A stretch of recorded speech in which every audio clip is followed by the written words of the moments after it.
everyone, Vincent here calling in from Indonesia. And I'm Sandy calling in from Brazil.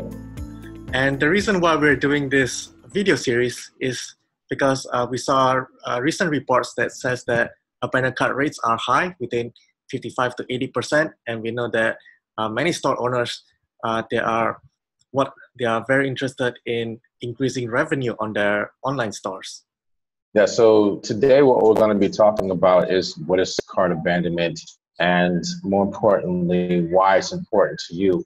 So as Vince mentioned, is 80% of your revenue basically, or your traffic, if you will, coming and going without actually purchasing, or just basically saying, oh, I don't want to do this right now. I mean, if you were to recover even a third of that, 20% more, imagine what that number can be for you.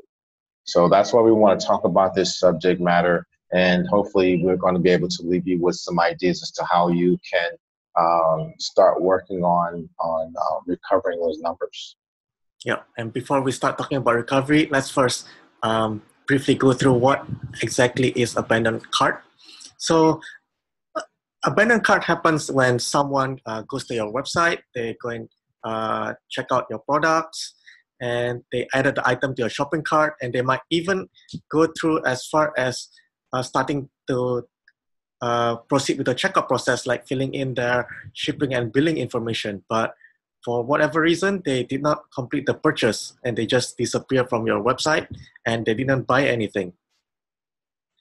And sometimes that, online shopping is strange sometimes. A lot of us are starting that process on our phones, and sometimes we abandon that process because of various reasons. It could be that their Wi-Fi wasn't working properly, or they weren't comfortable with putting their credit card information in, or they didn't have their credit card on them, because a lot of us are spontaneous shoppers. So sometimes it's not a matter of they didn't like your product or your sale. Sometimes it's just a technicality, and then they will complete that process from their laptop or tablet, and more so from their mobile devices. But just remember, sometimes it's just about something else other than your product or service.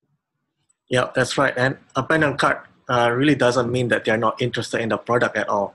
So if you think about it, like if you go to a shopping mall, you go to a physical store, you see, for example, you look at shoes, but you might just walk out of the store without buying anything. It doesn't mean that you're not interested in the shoes. It could be because you wanted more time to think about it, or the price is too expensive. It's just the same with online shopping.